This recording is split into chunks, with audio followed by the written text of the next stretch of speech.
오늘 하나님의 말씀 로마서 8장 12절에서 17절까지 말씀입니다. 로마서 8장 12절에서 17절까지 말씀 제가 읽어드리도록 하겠습니다. 그러므로 형제들아, 우리가 빚진 자로 돼 육신에게 져서 육신대로 살 것이 아니니라. 너희가 육신대로 살면 반드시 죽을 것이로되 영으로서 몸의 행실을 죽이면 살리니, 무릇 하나님의 영으로 인도함을 받는 사람은 곧 하나님의 아들이라. 너희는 다시 무서워하는 종의 영을 받지 아니하고 양자의 영을 받았으므로 우리가 아빠 아버지라고 부르짖느니라. 성령이 친히 우리의 영과 더불어 우리가 하나님의 자녀인 것을 증언하시나니, 자녀이면 또한 상속자 곧 하나님의 상속자요 그리스도와 함께한 상속자니, 우리가 그와 함께 영광을 받기 위하여 고난도 함께 받아야 할 것이니라. 아멘. 지난주에 우리는 사도 바울이 육신과 영을 대조하는 이야기로 끌고 갔었던 것을 기억합니다. 그 육신과 영을 설명하기 위해서 사도 바울이 뭐라고 했어요? 육신의 생각과 영의 생각이라고 말을 하는데, 그 생각이라고 번역이 되었던 프로네오라고 하는 말이 삼겹살이 아니라 갈매기살, 횡격막에서 온 단어라고 말씀드렸죠. 그 횡격막을 가지고 푸뉴마, 영을 호흡하듯이 들이마시는 이것을 가지고 생각하다라는 단어로 사용했다라고 말씀을 드렸습니다. 결국 이 모든 이야기들이 우리가 이 로마서, 정말 가장 어렵다고 하는 로마서를 보기 위해서 항상 명심하셔야 되는 것이 뭐냐면, 이거는 어려운 교리책이 아니다라는 거예요. 그냥 여러분, 그 당시에 교육받은 사람이 몇 명이나 됐겠어요? 대부분이 글을 알지 못하는 사람들, 그 사람들 앞에서 이 사도 바울이 보낸 편지를 그냥 낭독했을 거라고요. 그 낭독을 할 때에 대부분은 어느 정도 알아들었다는 거예요. 지금 우리는 2000년 지나서 그리스와 지금 한국과 너무 모든 게 다르기 때문에 이렇게 설명을 해도 이해하기가 힘들지만, 그 당시 사람들은 그냥 지난주 말씀드렸다시피 내가 호흡을 하니까 살아있는 것처럼 너에게서 뭐가 나온다고요? 생명과 평안이 나온다. 평안이 뭐라고요? 에이렌의 화목. 그렇죠? 계속 말씀드리지만 로마 교회에 생긴 그 갈등 때문에 사도 바울이 이걸 쓴 거거든요. 계속 이야기하는 거예요. 너희에게 지금 가장 중요한 게 도대체 뭐냐? 이걸 지금 묻고 있는 거거든요. 지난주에 보았던 10절, 11절이 이렇게 끝났었습니다. 또 그리스도께서 너희 안에 계시면 몸은 죄로 말미암아 죽은 것이나 영은 의로 말미암아 살아있는 것이니라. 예수를 죽은 자 가운데서 살리신 이의 영이 너희 안에 거하시면 그리스도 예수를 죽은 자 가운데서 살리신 이가 너희 안에 거하시는 그의 영으로 말미암아 너희 죽을 몸도 살리시리라. 지금요, 이 장면에서도 똑같아요. 10절 같은 경우는 몸은 죄로 말미암아 죽었고 영은 의로 말미암아 살았다. 복잡하게 생각할 필요 하나도 없어요. 영이 뭐라고요? 푸뉴마, 호흡, 생명, 그렇죠? 그러니까 호흡하니까 영은 살아있는 것. 근데 어떻게 살았다고 거기다 들어갔어요? 의로 말미암아. 그러니까 너희가 본래 아담으로 인해서 몸은 죽은 것인데, 그것이 하나님의 구원, 의로 말미암아 살아있는 것, 그것을 영은 의로 말미암아 살아있다, 이렇게 말한 거죠. 그리고 11절로 가면은 하나님이, 예수를 살리신 하나님이 바로 너희 안에 거하시는 그 하나님의 영으로 너희 죽을 몸도 살릴 것이다. 자, 여기서 너희 죽을 몸도 살릴 것이다, 우리의 부활을 말하는 게 맞아요. 자, 그런데 여기서 하나 아셔야 되는 건 뭐냐면, 지금 이 이야기가 로마 교회의 누구에게요? 유대인 그리스도인들에게 하고 있는 이야기예요. 그러면 이 당시 유대인들은 부활에 대해서 어떤 생각을 가지고 있었어요? 우리가 아는 거 하나 있죠. 사도행전에 나오는 이야기 23장 8절에 보면 뭐가 나와요? 사두개인들은 부활도 없고 천사도 없고 영도 없다 하지만 바리새인들은 다 있다고, 부활이 있다고 믿었어요. 하지만 우리가 지금 생각하는 부활과는 달라요. 이 바리새인들이 믿었던 부활은 어떤 부활이냐면 모든 사람이 다 부활하는 것이 아니라 의로운 자, 다시 말해서 율법을 잘 지킨 자, 결국 누구요? 자기 같은 사람들, 그렇죠? 바리새인들, 자기 같은 사람들만 부활하는 거예요. 그렇지 않고 율법을 지키지 않은 사람들은 부활하지 못하고 그 영혼 자체가 그냥 벌로 떨어진다. 이게 이 당시 사람들이 믿고 있었던 이야기라고요. 그 근거가 어디 나와요? 에스겔서에 보면 나오죠. 에스겔 18장 9절에 보면 내 율례를 따르며 내 규례를 지켜 진실하게 행할진대. 누구요? 바리새인들, 그렇죠? 그는 의인이니 반드시 살리라. 주 여호와의 말씀이니라. 이게 그 당시 유대인들, 특히 바리새인들이 믿고 있었던 부활에 대한 개념이에요. 자, 무슨 이야기가 되는 거냐면 지금 아까 8장 11절에 뭐라면 너희 죽을 몸도 살리실 것이다 라는 이 말 안에는 사도 바울, 바리새인이고 유대인이었던 사도 바울이 로마 교회의 유대인 그리스도인들에게 지금 무슨 말하는 거예요? 너희 죽을 몸도 살리시리라 라는 이 말 안에는 뭐가 들어가 있어요? 너희 기준으로도 부활의 기준에 못 맞추잖아. 그 얘기가 들어가 있는 거죠. 왜? 그렇지 않으면 이 말을 듣는 유대인 그리스도인들, 특별히 바리새인들, 율법을 주장한 사람들이니까 바리새인들일 확률이 제일 높잖아요. 근데 그 사람들이 사도 바울의 이 말을 인정을 안 하겠죠. 왜? 내가 왜 죽을 몸이야? 나 율법 다 지켰는데. 나는 에스겔서에 나오는 것처럼 나는 의인으로 부활할 건데 내가 왜 죽을 몸이야? 이렇게 나왔을 거라고요. 근데 사도 바울이 그냥 대놓고 이야기하잖아요. 너희 죽을 몸도 살리시리라. 그 말은 그들에게 너희가 율법도 제대로 지켰던 사람들 아니잖아. 이 말을 지금 한 거거든요. 자, 이 이야기가 필요한 이유가 뭐냐면 오늘 본문이 시작되는 8장 12절이 이렇게 시작되거든요. 그러므로 형제들아 우리가 빚진 자로 돼 육신에게 져서 육신대로 살 것이 아니니라. 자, 여기서 그러므로 우리가 빚진 자로 돼 이렇게 지금 나오거든요. 그러면 그 빚졌다라는 말이 어디서 나왔다는 거예요? 그 앞에 있었던, 금방 있었던 너희 죽을 몸도 살리시겠다라는 그 말을 하고 나서 그러니까 우리가 빚진 자가 맞잖아. 지금 사도 바울이 이렇게 말하는 거거든요.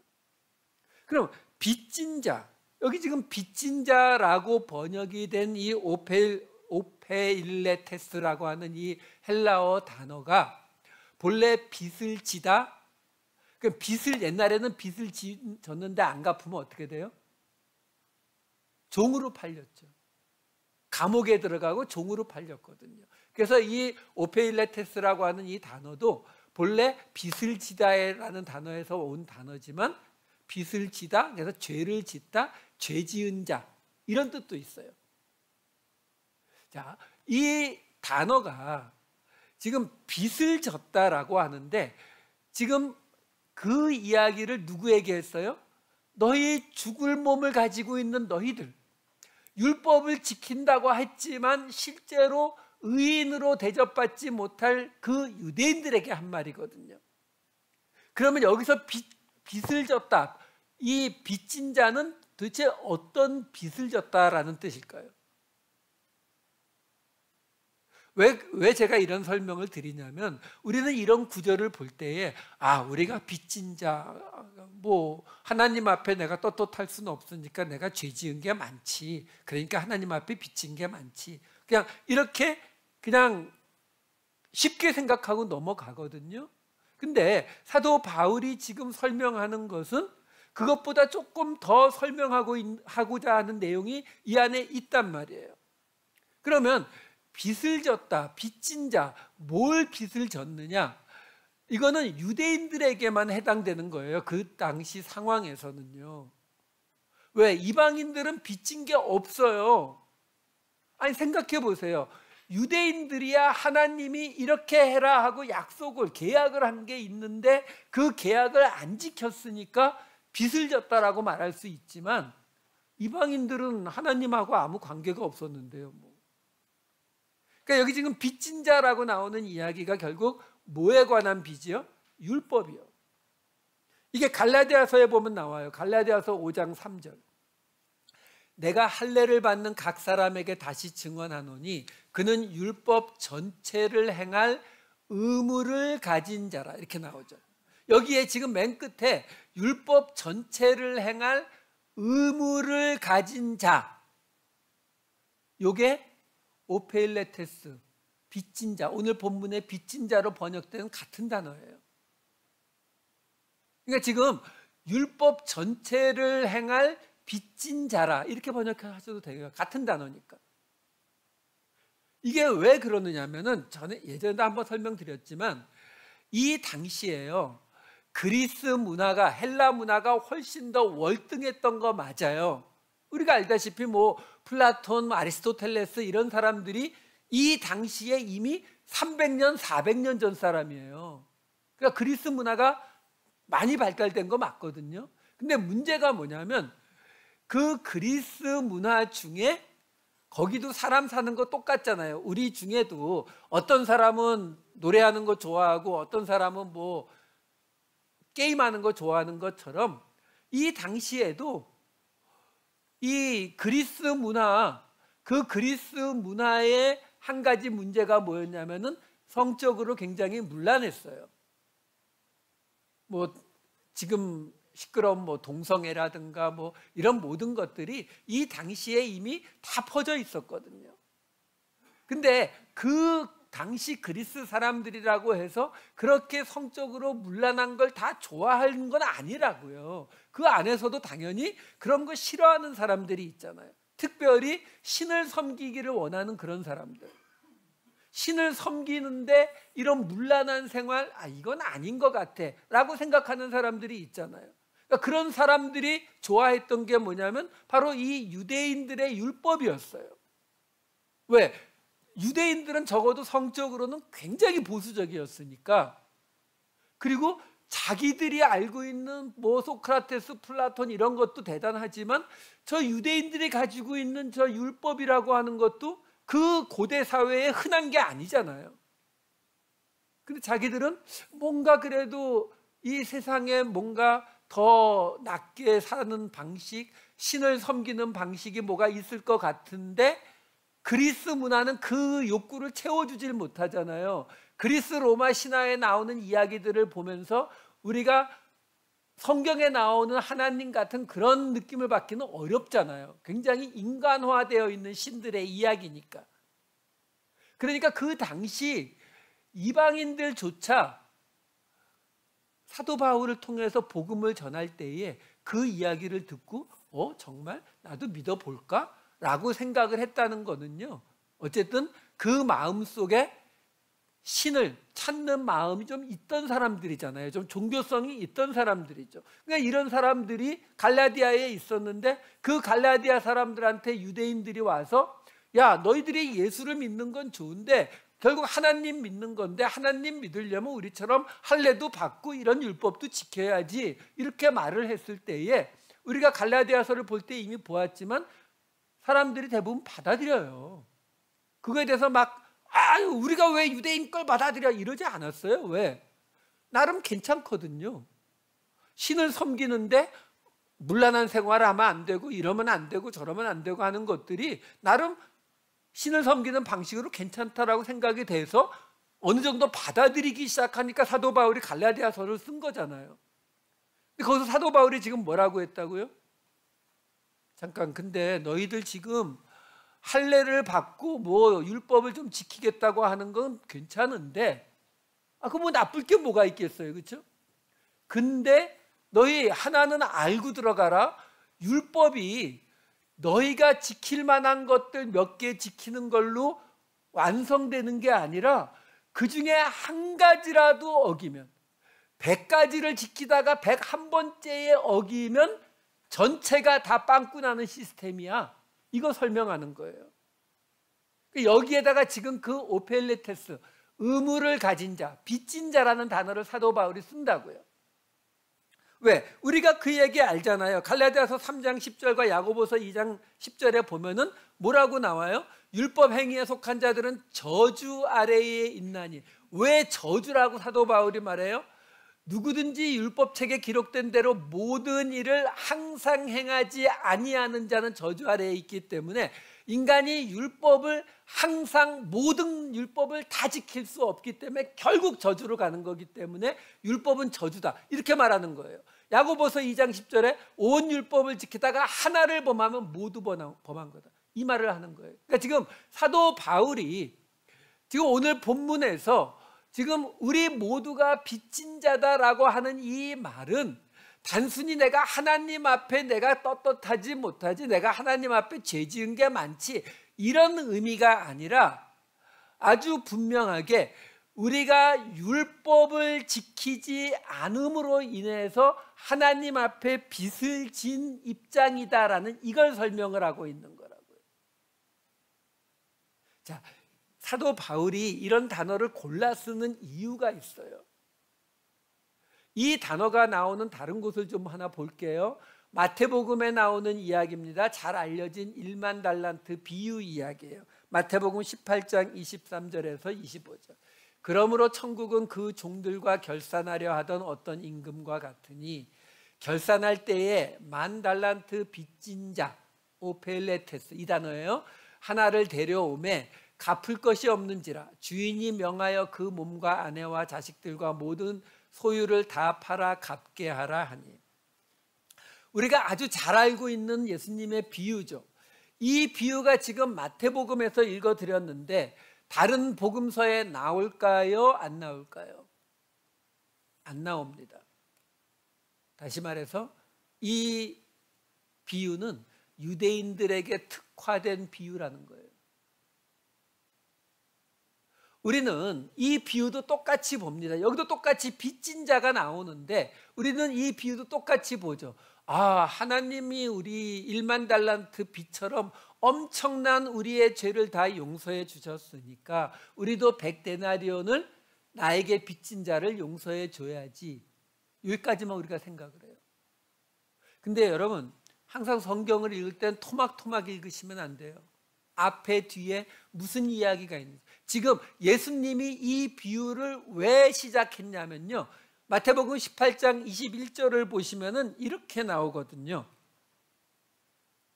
그때에 베드로가 나와 이르되 주여, 형제가 내게 죄를 범하면 몇 번이나 용서하여 주리이까? 7번까지 하리이까? 이걸 물어서 예수님이 이 비유를 말씀하신 거예요. 근데 베드로는 또 왜 이 질문을 왜 했을까요? 그 바로 앞에는 예수님이 또 이런 이야기를 하셨거든요. 마태복음 18장 15절. 내 형제가 죄를 범하거든 가서 너와 그 사람과만 상대하여 권고하라. 만일 들으면 내가 내 형제를 얻은 것이요 하고 이야기하니까 베드로가 그러면 그 형제를 몇 번이나 용서할까요? 하니까 1만 달란트 이야기를 하신 거고, 그리고 이 이야기가 끝나는 곳에는 이렇게 끝나요. 마태복음 18장 35절. 너희가 각각 마음으로부터 형제를 용서하지 아니하면 나의 하늘 아버지께서도 너희에게 이와 같이 하시리라. 자, 지금 우리가 너무 잘 아는 예수님의 1만 달란트 비유를 봤는데 여기에 1만 달란트 빚진 자에게 임금이 요구하는 것이 있었죠. 100데나리온 빚진 사람을 용서하라는 이야기였죠. 근데 이 비유는 어디에 들어가 있어요? 예수님이 무슨 이야기 하면서요? 형제 용서하라고요. 그러니까 이 비유 자체가 우리가 하나님하고 나와의 관계 속에서 내가 하나님 앞에 죄 많이 지었는데 그거 용서받았는데, 아, 내가 그 죄 용서받은 그 은혜가 있고 그거 감사하니까 나한테 잘못한 사람도 좀 용서해 줘야지, 요 이야기로 끝나는 게 아니라 예수님은 아주 구체적으로 이 이야기는 너희 형제들, 너희 이웃들과 용서해서 이 공동체, 유대인 공동체, 이게 마태복음에만 나온다니까요. 유대인 공동체를 유지하고 키워가라는 그 목적으로 주신 말씀이라고요. 그 목적은 우리가 생각을 안 하고 그냥 보고서 나보고 조금 나한테 잘못한 사람 좀 용서하라. 그게 나쁘다는 거 아니에요. 용서하세요. 근데 개인적으로 용서하는 것으로 끝나는 것이 아니라 구체적으로 그 형제들, 공동체. 왜? 성경에는 수도 없이 구약에서부터 유대인들은 옆에 있는 사람들을 형제, 같은 유대인들이 형제라 불렀거든요. 그 오늘 본문 8장 12절에 아까 어떻게 시작됐어요? 그러므로 형제들아, 이렇게 시작하잖아요. 지금 유대인 그리스도인들에게, 로마 교회에 있는 그들에게 이야기하는 거예요. 야, 우리 빚진 자잖아. 어떤 빚이요? 율법의 빚인데 그 율법의 빚이 정확히 의미하는 게 뭐예요? 우리의 공동체, 하나님이 세우셨던 이스라엘 나라, 예루살렘, 성전 다 무너뜨린 그 빚진 자 아니냐 우리가. 하나 더 볼게요. 우리 잘 아는 주기도문 말씀이에요. 마태복음 6장 12절. 한 칸 건너뛰었어요. 우리가 우리에게 죄 지은 자를 사하여 준 것 같이 우리 죄를 사하여 주옵시고. 우리가 우리에게 죄 지은 자를 사하여 준 것 같이 우리 죄를 사하여 주옵시고. 이 주기도문은 사복음서에 어디 나오는지 혹시 아세요? 이거는 마태복음과 누가복음에 나와요. 누가복음에 나오는 같은 구절을 같이 볼게요. 누가복음 11장 4절. 우리가 우리에게 죄 지은 모든 사람을 용서하오니 우리 죄도 사하여 주시옵고. 거기까지만 볼게요. 자, 우리가 지금 한글 성경을 보면 거의 같아요. 우리가 우리에게 죄 지은 자를 사하여 준 것 같이 우리 죄를 사하여 주시옵고. 우리가 우리에게 죄 지은 모든 사람을 용서하오니 우리 죄도 사하여 주시옵고. 거의 같아 보이죠. 근데 헬라어 원어로 보면은 아주 중요한 거 하나가 달라요. 원어로 좀 보여주세요. 마태복음 6장 12절에는 우리에게 죄 지은 자, 이게 오페일레테스예요. 오늘 빚진 자로 본문에 나왔던 단어. 죄 지은 자를 사하여 준 것, 아피에미. 같이 우리 죄를, 오페일레마, 이 오페일레테스와 같은 단어예요. 다른 명사형이에요. 사하여 주시옵고, 아피에미. 그러니까 용서하다, 사하다는 아피엠이라는 같은 단어를 쓰고 있고, 지금 우리에게 죄 지은 자, 이게 지금 빚진 자의 단어가 들어갔고, 우리 죄를도 똑같이 빚진 자의 단어가 들어갔어요. 근데 누가복음은 어떻게 바꿔놨냐면 우리에게 죄 지은, 오페일러, 이건 같은 단어예요. 빚진 자하고 같은 단어고, 모든 사람을 용서하오니, 아피엠이 같은 단어예요. 근데 우리 죄도, 이게 마태복음에서는 오늘 빚진 자, 오페일레마가 들어가 있는데 여기는 죄라는 뜻의 하말티아가 들어가 있어요. 그리고 사하여 주시었고 아피엠이 같아요. 그러니까 이거 하나 딱 다른 거예요. 처음에 말씀드렸다시피 이 빚진 자라고 하는 이 오페일레테스라고 하는 이 단어는 빚을 지다라는 단어에서 왔지만 거기서 파생된 의미가 죄를 짓다라는 단어도 같이 들어가 있어요. 의미가. 그러니까 여기에 누가복음에서 우리에게 죄 지은 자라고 번역한다고 해도 잘못된 건 아니에요. 근데 누가복음은 모든 사람을 용서하오니 우리 죄도라고 할 때 그 죄를, 진짜 죄를 말하는 하말티아를 써버렸거든요. 그러니까 누가복음은 어떻게 번역이 가능하냐면 우리가 우리에게 죄 지은 모든 사람을 용서하오니 우리 죄도 용서하여 주시옵고, 이대로 그대로 번역이 가능해요. 근데 마태복음의 경우는 죄가 아니라 빚진 자라는 단어로 그대로 쓰고 있거든요. 그러면 마태복음은 어떻게 볼 수가 있느냐면은 그대로 직역하면 우리가 우리에게 빚진 자를 용서해 준 것 같이 우리의 빚도 용서해 주시옵고, 이렇게 된다고요.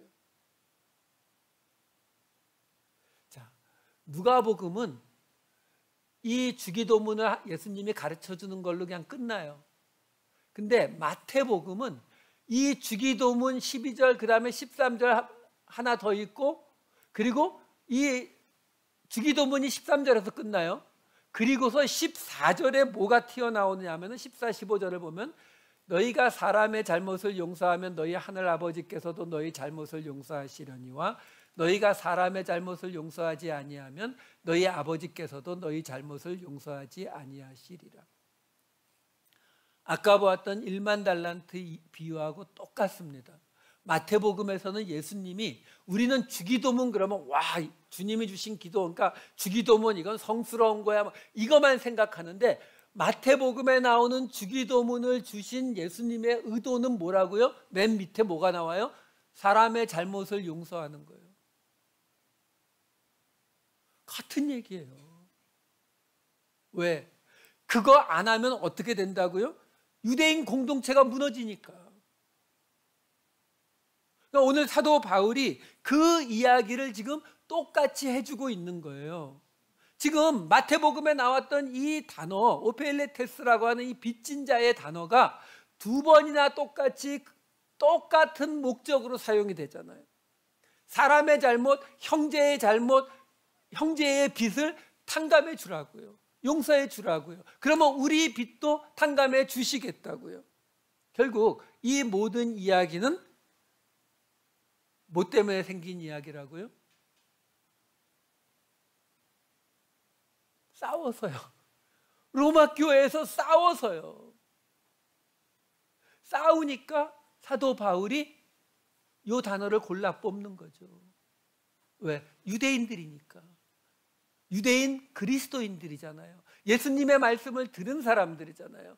얘기하는 거죠. 야, 너희 예수님의 말씀으로 들었잖아.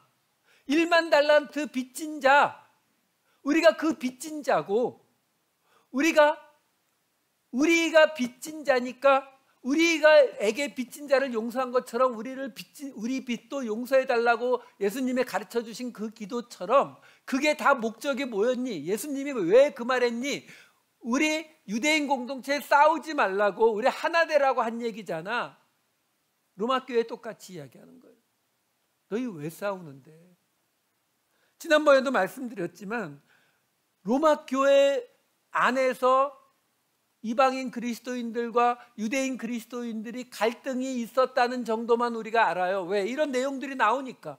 근데 사도 바울은 그 어디에서도 어떤 문제로 싸웠는지를 한 번도 언급하지 않는다니까요. 왜? 그거 아무 의미 없다는 거죠. 유대인 그리스도인들도 나름대로 뭔가 문제가 있다고 느껴지니까 싸움이 일어났을 것이고, 이방인 그리스도인들도 나름대로 주장하는 바가 있으니까 싸움이 일어났겠죠. 근데 사도 바울이 그 얘기 안 하잖아요. 왜? 얘기해봐야 싸움 안 멈출 게 뻔하거든요. 전에도 말씀드렸죠. 교회가 언제 무너진다고요? 대부분 목사 때문에 무너져요. 그렇죠? 예. 뭐 돈 문제, 여자 문제 뭐 이런 거 터지면은 교회가 흔들리잖아요. 근데 여러분 그거 아세요? 그걸로는 이 로컬 교회가 무너질 수는 있어요. 하지만 예수님의 교회는 무너지지 않습니다. 제가 사고 쳐갖고 여러분들이 우리 교회 다 떠나면 여러분들이 그렇다고 예수님을 떠나요? 안 떠나잖아요. 다른 어떤 교회 가서 신앙생활 하실 거 아니에요. 그건 교회가 무너진 게 아니에요. 근데 언제 무너져요? 교리 가지고 싸우기 시작하면 무너집니다. 왜요? 뭐 여자 문제, 돈 문제, 이거는요, 싸움이 나더라도 뭐가 옳고 뭐가 그른지에 대해서는 다 동의를 해요. 맨날 교회들 싸움 나는 건 그게 아니라, 그럼에도 불구하고 우리 목사님을 못 보낸다 하는 팀과 보내야 된다 이래서 싸우는 거지, 그 잘못한 거에 대해서 그건 잘못이 아니다라고 우기지는 않거든요. 근데 교리 문제로 싸우면 갈라지기만 하나요? 우리 2000년 역사는 뭘 보여줍니까? 갈라진 걸로 모자라서 죽이죠. 상대방 죽여버리잖아요. 그게 왜 그런다고요? 교리 때문에 싸우기 시작하면 그렇게 돼요. 그러니까 사도 바울이 언급도 안 하는 거예요. 유대인 그리스도인들에게 설명해 줄만 하잖아요. 야, 너희가 지금 내가 듣다 보니까 이런 문제 때문에 싸우고 있다고 하는데, 그거는 있잖아, 구약에 보면은 이런 말씀이 있고 신약에 보면 이런 말씀이 있고 이러하니까 너희가 요만큼은 맞지만 요만큼은 틀리고, 이거 설명해 줄 수 있잖아요. 안 한다니까요, 전혀. 왜? 그게 도움이 전혀 안 된다는 거 아닐까요? 그러면서 계속 무슨 이야기 하는 거예요? 너희가 빚진 게 있지 않느냐, 이 얘기만 하는 거예요. 너희가 빚진 게 있는데, 너희가 지금 1만 달란트 빚졌는데 왜 지금 이 사람이 100데나리온을 빚졌으면 용서했을 텐데 이 사람은 130데나리온을 빚졌다니까요. 그냥 옆에서는 또 뭐라 그래요? 130은 괜찮지 125는 어떻게 할 건데, 이러고 싸우고 있는 거예요, 아니에요? 사도 바울이 말 안 하는 거예요. 그냥 받아들이면 안 되니? 이 말을 지금 설명하고 있는 거거든요. 우리도 이게 굉장히 심해요. 우리 한국 사람들이, 우리가 본래 이 원조를 좋아하거든요. 원조, 오리지널. 식당도 원조, 이걸 찾거든요.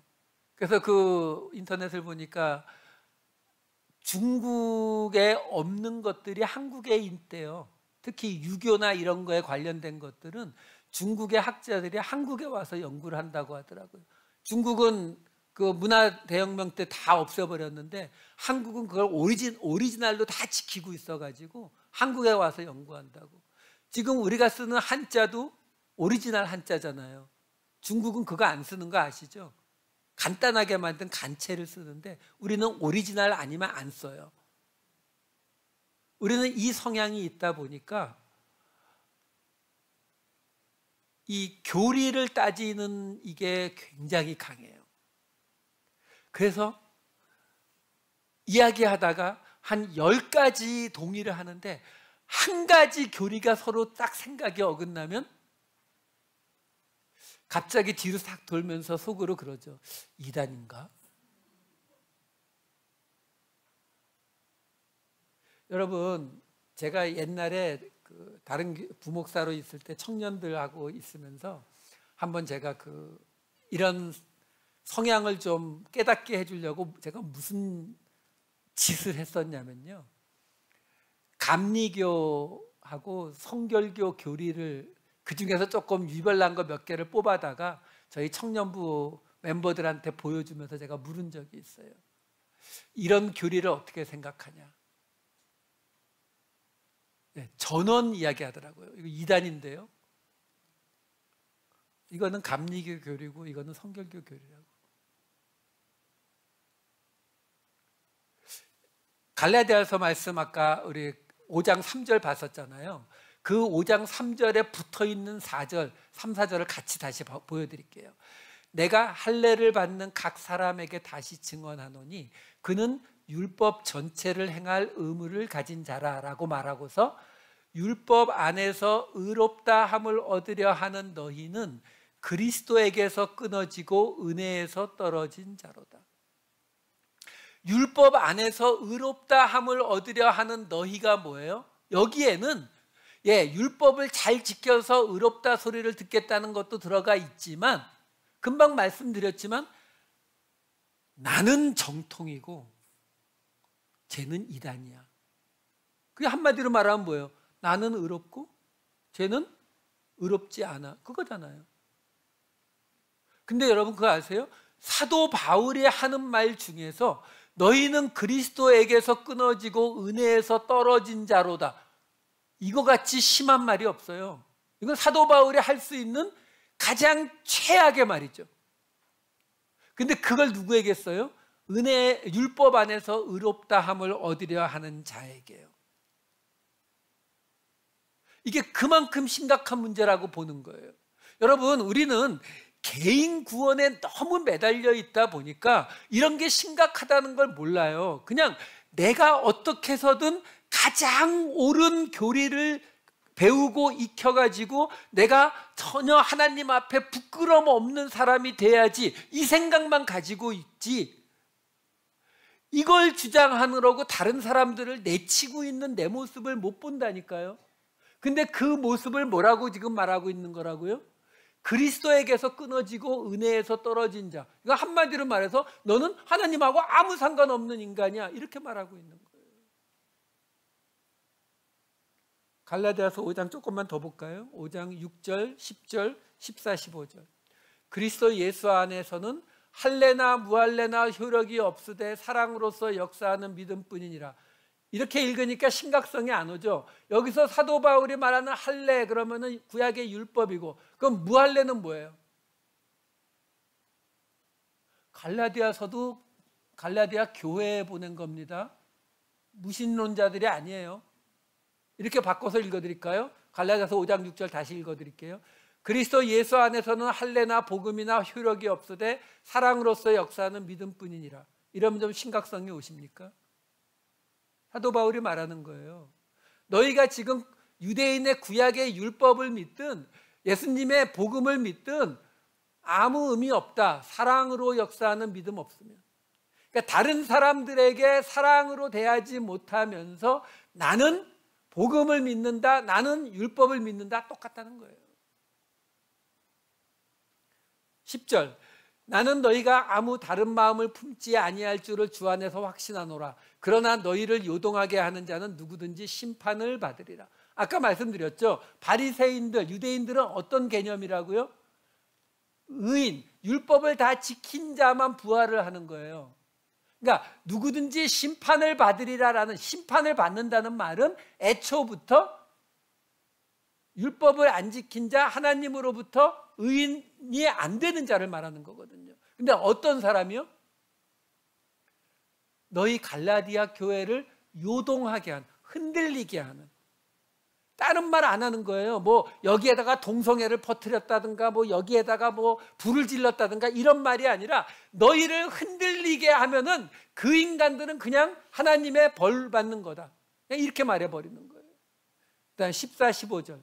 온 율법은 내 이웃 사랑하기를 내 자신같이 하라 하신 한 말씀에서 이루어졌나니 만일 서로 물고 먹으면 피차 멸망할까 조심하라. 우리는 온 율법은 내 이웃 사랑하기를 내 자신같이 하라 하신 한 말씀에서 이루어졌다라는 이 구절은 잘 알잖아요. 그렇죠? 이거는 복음에서도 예수님도 인용했던 구절이잖아요. 내 이웃을 내 몸과 같이 사랑하라고요. 그렇죠? 근데 그 바로 뒤에 따라오는 말씀이 이거라는 건 잘 몰라요. 만일 서로 물고 먹으면 피차 멸망할까 조심하라. 사도 바울이 이 예수님 신명기 말씀을 왜 인용해 왔어요? 싸우지 말라고.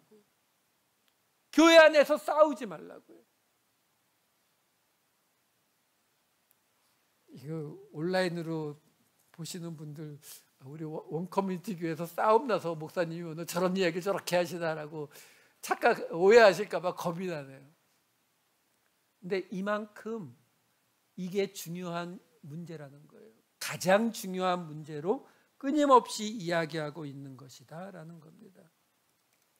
그래서 여러분, 우리가 특히 바울서신, 신약에서도 바울서신을 이야기할 때 맨날 나오는, 지금 계속 나오는 게 율법과 복음, 그렇죠? 근데 복음이 정확히 뭐예요? 은혜, 그렇죠? 율법과 은혜가 항상 대조되고 있잖아요, 그렇죠? 근데 율법과 은혜가 왜 대조가 되는데요? 율법에는 은혜가 전혀 없나요? 있죠. 율법에 뭐가 있어요? 고아와 과부, 나그네를 돌보라고요. 그게 뭐예요? 그게 은혜의 모습이잖아요. 근데 왜 율법과 은혜가 계속 대조되고 있어요? 율법이 가진, 이 은혜에 대해서 율법이 가진 가장 큰 약점이 뭐라고요? 공동체를 망가뜨린다니까요. 그 증거가 이스라엘이, 하나님이 세우신 이스라엘이라고 하는 나라가 결국 무너졌잖아요. 공동체를 하나님이 얘기하셨잖아요. 고아와 과부와 나그네를 지키지 않아서 너희를 멸망시킨다고요. 자, 다시 본문으로 돌아갑니다. 8장 12절.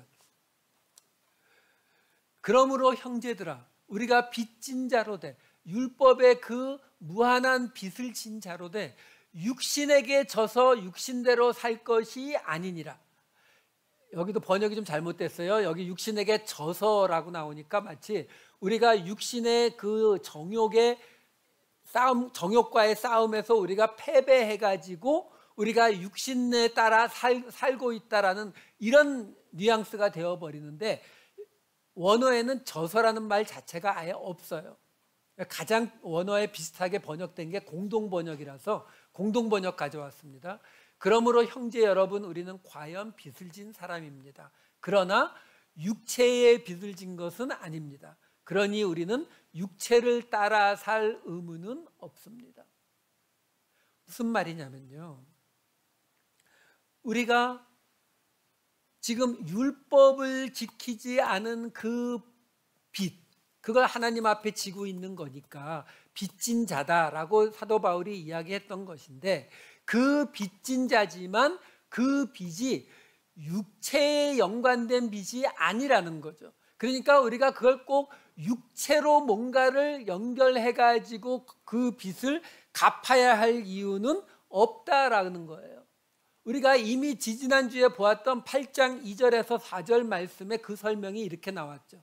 이는 그리스도 예수 안에 있는 생명의 성령의 법이 죄와 사망의 법에서 너를 해방하였습니다. 여기 법이 율법, 노모스라고 말씀드렸어요. 그러니까 지금 그 율법의 빚진 자를 설명하고 있는 거예요. 그 빚이 어떻게 우리가 해방됐다고요? 율법이 육신으로 말미암아 연약하여 할 수 없는 그것을 하나님 하시나니 곧 죄로 말미암아 자기 아들을 죄 있는 육신의 모양으로 보내어 육신의 죄를 정하사 육신을 따르지 않고 그 영을 따라 행하는 우리에게 율법의 요구가 이루어지게 하려 하심이라. 이 방법으로요, 예수님을 아들을 보내서 그의 육신에다가 그 죄를 넣어서 우리의 죄를 없애주심으로 우리에게 그 율법의 요구, 우리가 빚을 진 그 모든 율법을 항상 다 지켜야 하는데 못 지켰다는 그 율법의 요구를 이루어지게 했다는 거예요. 그걸 이루게 해야 되는 거예요. 왜? 그래야 우리가 다시 생명을 얻을 수가 있잖아요. 율법의 요구는 그거를 하나라도 놓치면 우리는 죽을 수밖에 없다였는데, 거기서 우리를 살려내려면 율법의 요구를 만족시켜야 되기 때문에 예수님을 통해서 그 율법의 요구를 만족시켰다라는 거죠. 그러니까 육신에게 빚을 진 것이 아니니까 육신으로 갚으려고 하지 말라. 지금 사도 바울이 이 율법주의의 핵심으로 지금 들어가고 있는 거예요. 뭐라고 이야기하고 있는 거냐면, 율법주의가 결국은 뭐예요? 내가 남들보다 더 법을 잘 지켰고, 내가 남들보다 더 헌신했고, 내가 남들보다 더 예배 많이 나왔고, 내가 남들보다 더 뭔가를 했으니까, 그렇죠? 이 생각을 하면 거기에 자동으로 뭐가 따라온다고요? 내가 쟤보다 낫잖아, 이거거든요.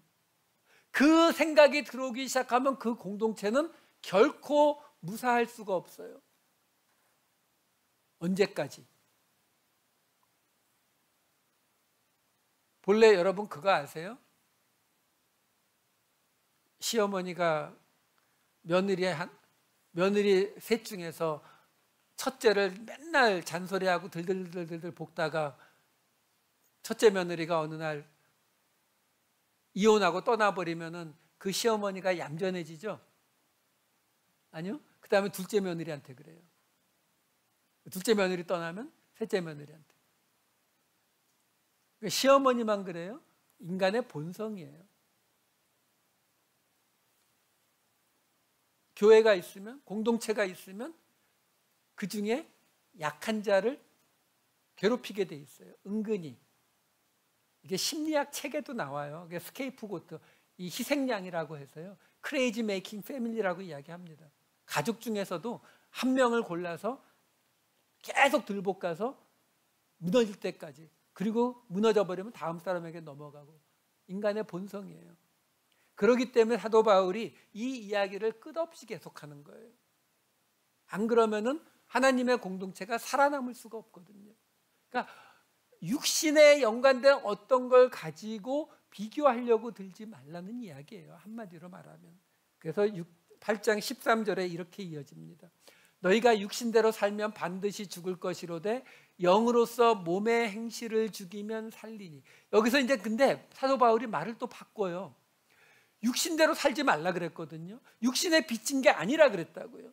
근데 여기서 갑자기 육신대로 살면 죽는데, 근데 영으로서는 몸의 행실을 죽이래요. 근데 여기서 지금 몸이라고, 육신이었는데 몸이라고 다른 단어를 쓰고 있어요. 이쪽은 사륵스라는 단어고 여기 몸이라고 하는 건 소마라는 단어를 쓰고 있거든요. 그러니까 이런 경우에는 이 둘이 비교가 조금 어려운 단어긴 한데 그냥 간단하게 사도 바울이 뭔가 다른 이야기를 하고 싶었다라고 생각하시면 돼요. 그러니까 뭔가 영으로서 이 몸에 연관된 어떤 행실을 죽여야 산다라는 거예요. 그럼 그 몸에 연관된 그 어떤 행실이 뭐예요? 그게 바로 율법주의에 연관된 것들이죠. 금방 나왔던 것들. 근데 왜 여기서 다른 단어를 사용하느냐의 문제죠. 여기서 다른 단어를 사용하는 이유는 뭐예요?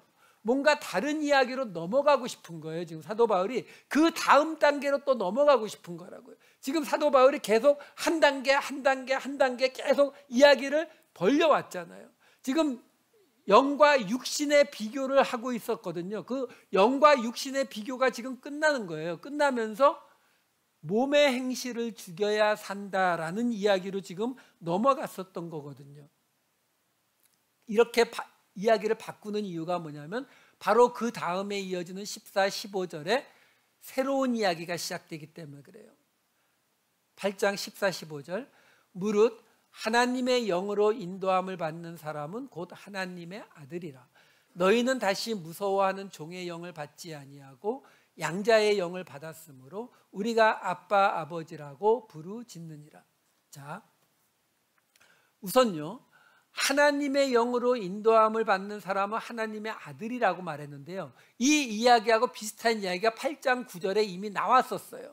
8장 9절을 보시면 만일 너희 속에 하나님의 영이 거하시면 너희가 육신에 있지 아니하고 영에 있나니 누구든지 그리스도의 영이 없으면 그리스도의 사람이 아니라. 제가 지난주에 이 말 설명해 드렸습니다. 무슨 말이라고요?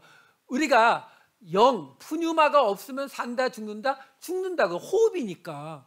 그러니까 너희 안에 푸뉴마, 너희 숨쉬고 살아있잖아. 너희는 지금 푸뉴마로 숨쉬고 있는 거야. 영을 숨쉬고 있는 거야. 그러니까 너희 안에 하나님의 영이 거하는 거야. 그러니까 너희는 그리스도의 영이 있는 그리스도의 사람이야 라는 말을 지금 8장 9절에서 한 거거든요. 근데 이 말에 지금 너희 안에 하나님의 영이 거하시면이 뭐예요? 거꾸로 보시면 돼요. 지금 이 로마교회 교인들에게 너희 예수님 믿지? 그럼 예. 그럼 너희는 그리스도의 사람이 맞네. 그리스도의 사람이 맞으니까 너희 안에는 그리스도의 영이 있네. 그리스도의 영이 있다는 거는 너희 안에 하나님이 거하시는 거네. 그럼 너희 안에 하나님이 거하신다는 말은 아까 14, 15절 앞에 걸로 보여주세요. 너희는 하나님의 영으로 인도함을 받는 사람인 거네. 그러면 너희는 하나님의 자녀 맞네. 하나님의 아들 맞네. 이 이야기로 넘어가려고 하는 거예요.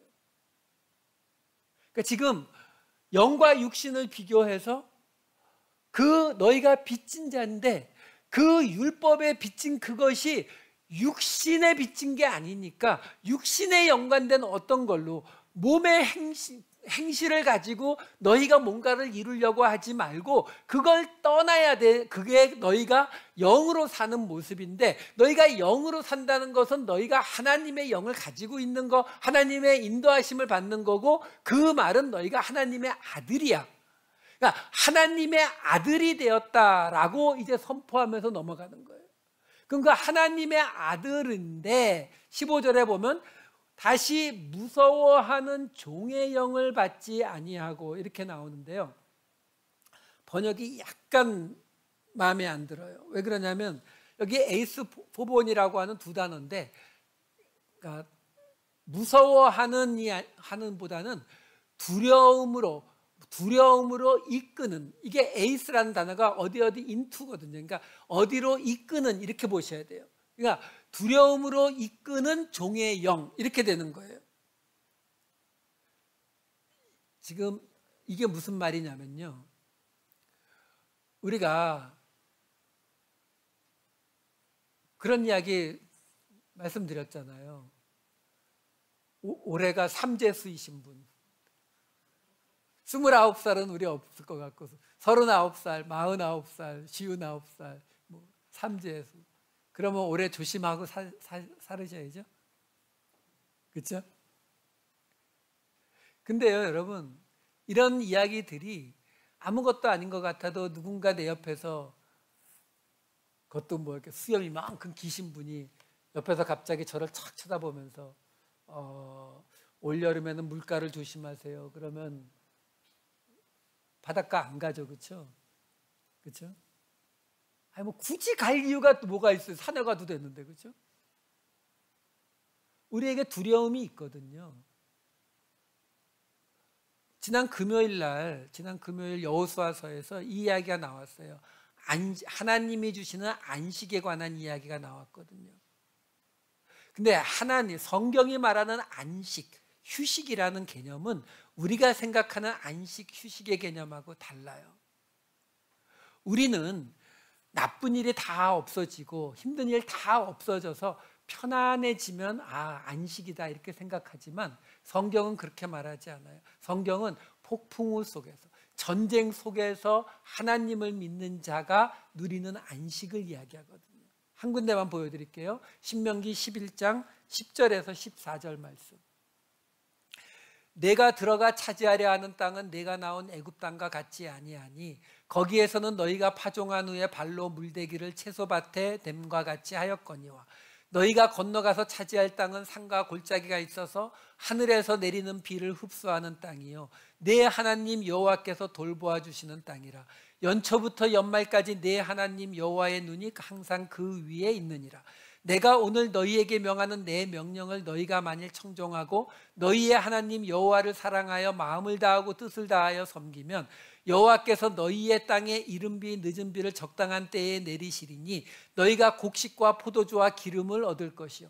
지금요, 약속의 땅에 들어가기 전에 하나님께서 그 약속의 땅에 대해서 설명을 해주시는데 뭐라고 말씀하고 계시는 거냐면은 너희가 이제 들어갈 그 약속의 땅은 너희가 애굽에 있을 때 바로 옆에 논이나 밭 옆에 물이 흘러가서 내가 물을 주고 싶을 때 아무 때나 발로 수차를 밟으면 물을 언제든지 줄 수 있는 그 애굽 땅하고는 달리 하늘에서 내리는 비를 흡수해버려서 물을 저장할 수가 없는 땅. 그래서 하나님이 적당한 때에 이른 비와 늦은 비를 잘 맞춰주시면 곡식과 포도주가 나는 땅. 어느 땅이 좋으세요? 여러분, 애굽은 한국으로 말하면 호남평야고요. 가나안 땅은 강원도 산골이에요.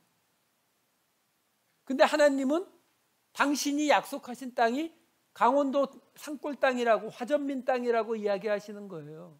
왜요? 애굽 땅에서는요, 호남 평야에서는 내가 조금만 더 열심히 하면 돈을 더 벌 수 있고 더 부자가 될 수 있기 때문에 쉬지를 못해요. 근데 강원도 화전민 땅은 하나님이 적당한 때에 이른 비와 늦은 비에 안 내려주시면 망하는 거고 내려주시면 되는 거고. 그럼 어떻게 해요? 어차피 내가 할 수 있는 게 없으니까 누워 자게 되죠. 그게 하나님이 말하는 안식이에요. 여러분, 이렇게 생각해 보세요. 만약에 여러분이 두 가지 옵션이 있는 거예요. 하나는 여러분이 저를 행복하게 만들어 주시면 제가 만불을 드리겠다라고 해요. 또 하나는 한 30kg짜리 짐을 여기서부터 산타모니카까지 들고 가시면 만불을 드리겠다는 거예요. 여러분들은 어느 쪽이 더 좋으실 것 같으세요? 이거는 힘이 안 들어요. 이거는 힘들잖아요. 그렇죠? 그래도 사람들에게 이야기하면 이걸 선택합니다. 왜? 나는 지금 돈이 필요한데 힘들고 며칠이 걸릴지 몰라도 하여간 그거 짐 들고 산타모니카 가면은 내가 노력하는 여하에 따라서 그 돈을 받을 수 있는 거잖아요. 근데 이쪽은요, 내가 제 앞에서 아무리 애교를 부리고 온갖 짓을 다 했는데도 제가 그냥 나 안 행복한데 하면 끝이에요. 지금 하나님이 말씀하시는 게 똑같다니까요. 애굽 땅은 내가 노력하면 돈 벌 수 있는 땅이고, 가나안 땅은 하나님이 행복하게 만들어야 먹고 살 수 있는 땅이라고요. 사람들이 어디 선택한다고요? 다 애굽 땅 가는 게 맞아요. 그게 하나님이 원하시는 거라고요. 자, 문제가 뭐냐? 우리의 본성이 그렇기 때문에 아까 보았던 지금 14, 15절을 이 무서워하는 종의 영을 받지 않고 양자의 영을 받았으므로, 이게 무슨 말이냐면 이제 사도 바울이 다른 이야기를 하려고 하는 거거든요. 다른 이야기를 하려고 지금 주제를 바꾸고 있는 거예요. 그 다른 이야기가 뭐냐면 곧 나올 고난이에요. 그러니까 고난에 관한 이야기를 해야 되는데, 당연히 산타모니카까지 30km짜리를 들고 가려면 힘들잖아요. 그러면 당연히 내가 만불이 필요하긴 한데 내가 지금 저걸 들고 그 힘든 길을, 먼 길을 걸어서 거기까지 갈 수 있을까? 가다가 쓰러지면 어떡하지? 가다가 강도 만나면 어떡하지? 하는 두려움이 우리에게 온다고요. 근데 하나님이 얘기하시는 거죠. 너희가 강원도 화전민 땅에서 두려움을 갖는 이유가 뭐라고요? 하나님을 안 믿으니까. 하나님을 믿으면 아무것도 없는 속에서도 안식을 가질 수 있지 않느냐. 그러니까 너희가 지금 이제 사도 바울이 얘기하고자 하는 거, 그게 뭐예요? 그 율법으로 빚진 그거요. 우리에게 본성적으로 우리에게 익숙한 거요. 내가 뭔가를 해서 남들보다 더 나아지고자 하는 이 본성이요. 우리의 그 본성을 가지려면 어떤 일이 벌어진다고요? 우리에게 이걸 버려야 되는데, 그럼 그래서 설명드린 거예요. 이거 이건 내가 지금 만불은 꼭 필요한데 이거를 들고 그냥 며칠이 걸리더라도 산타모니카를 가는 게 낫지. 지금 내가 이 며칠 급한데 지금 목사님 앞에서 애교를 부리고 막 깍꿍하고 아무리 했는데 만약에 목사님이 안 행복해, 그러면 나는 그냥 끝나는 거잖아. 이 두려움이 온다니까요. 그러니까 사도 바울이 말하는 거예요. 아니, 너희가 지금 종이라고 생각하니까 주인이 나로 인해서 행복하지 않을 수도 있다라는 두려움이 드는 거야. 그게 아니라 너희는 아들이야, 아들. 그 존재만으로도 부모를 행복하게 하는 아들이니까, 그러니까 양자의 영을 받았으니까, 그러니까 두려워할 필요 없어. 지금 너희가 의지하고 있었던 그 율법주의를 내던져도 돼. 이걸 설명하는 거예요. 근데 여기서 아들 앞에서 하나님의 아들이라고 해놓고 그 바로 밑에서는 양자의 영을 받았다. 양자라고 또 말을 바꾸는 이유는 또 뭐냐면은, 이건 8장 29절에 나오는 이야기예요. 하나님이 미리 아신 자들을 또한 그 아들의 형상을 본받게 하기 위하여 미리 정하셨으니 이는 그로 많은 형제 중에서 맏아들이 되게 하려 하심이니라. 무슨 말이에요? 왜 우리를 양자라고 부른다고요? 맏아들이 있어서요. 근데 그 맏아들, 예수님이 맏아들인데 예수님을 맏아들로 하신 이유는 또 뭐라고 나와요? 그 예수님 아들의 형상을 본받게 하려고요. 그러니까 여기서 지금 우리에게 주어지는 게 드디어 나온 거예요. 뭐가 나왔어요? 우리는 지금 사도 바울이 말하는 거예요. 우리는 단순히 율법주의를 떠나는 것으로, 우리가 그 율법을 지킴으로 우리가 의롭다함을 얻을 수 있다는 이 생각을, 이 기준을 버리는 것으로 끝나는 것이 아니라, 우리는 그것을 버리면 우리는 영으로 사는 자가 되고, 우리는 영으로 사는 자는 하나님의 자녀가 되는데, 거기서 하나만 더 예수님의 형상을 본받아야 된다. 예수님을 따라가야 된다. 요 말을 지금 마지막으로 하고 있는 거예요. 자, 그 예수님을 본받게 하는 이유가 갈라디아서에 또 나옵니다. 갈라디아서 4장 4절에서 6절.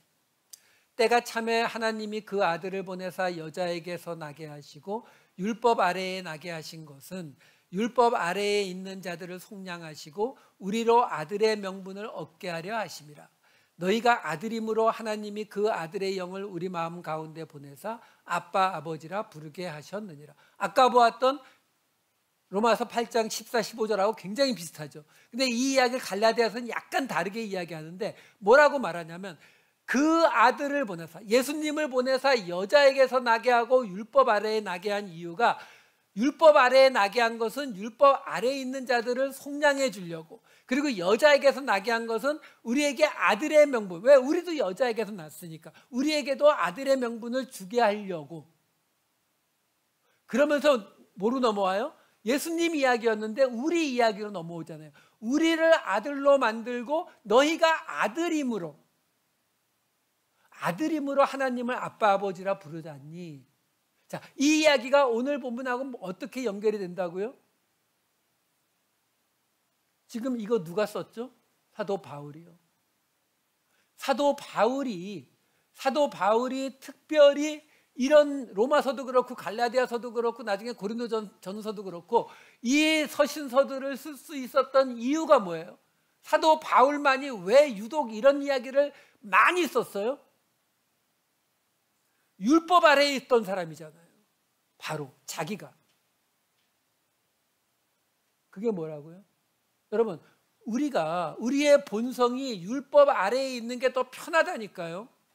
율법 아래에 있는 게 더 편한 우리의 이 본성, 율법 아래에서 도리어 안식을 느끼는 우리의 이 본성을 버리고, 그리고 우리는 하나님으로 안식을 느끼는 이쪽으로 넘어가야 되는데, 그럼 우리의 이 본성을 좀 하나님이 좀 없애주시면 안 되느냐?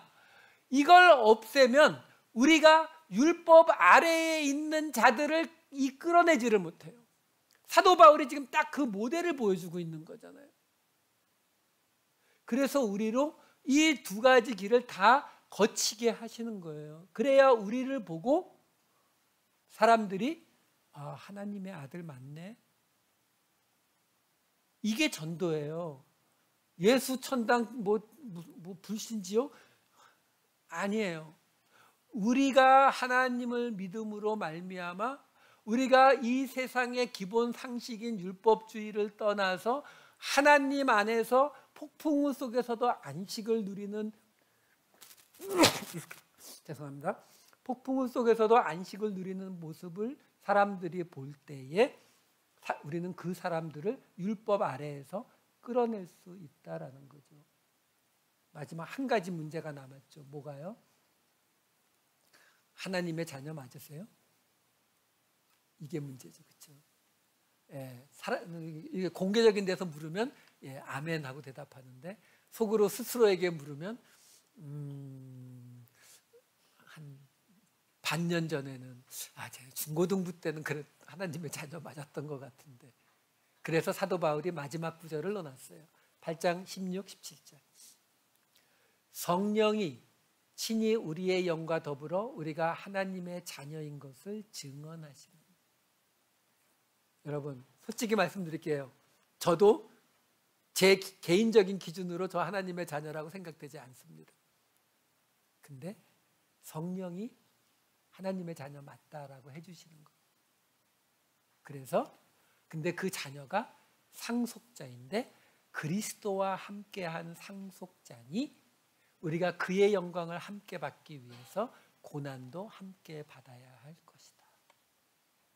이게 빚진 자에서 상속자로 하나님의 아들로 넘어오는 우리의 모습입니다. 자, 다시 한 주 시작됩니다. 예배가 끝났다는 건 새로운 한 주가 시작되는 거잖아요. 새로운 한 주. 우리의 상황은 아무것도 바뀐 것이 없고 힘들고 어려운 일들 계속되고 있지만 우리는 그 안에서 나를 하나님의 아들이라고, 그렇죠? 불러주신, 인정해 주신 하나님의 뜻대로 예수님의 그 길을 따라가는, 예수님의 상속자로 살아가시는 새로운 한 주 되시기를 우리 주님의 이름으로 축원합니다. 기도하시겠습니다. 사랑이 많으신 아버지 하나님, 저희들 부족한 것 압니다. 모자랍니다. 그러나 하나님의 영이 우리 안에 거하시고 우리로 하나님의 아들이라 불러주셨음을 들었사오니 아버지 하나님, 이 말씀 붙잡고 새로운 한 주, 두렵더라도 우리에게 힘들더라도 예수님 가신 그 길 끝까지 다시 한번 따라가 보겠노라 결단하는 우리 모두가 되게 하여 주시옵소서. 감사드리옵고 이 모든 말씀 우리 주 예수 그리스도의 이름으로 기도하옵나이다. 아멘.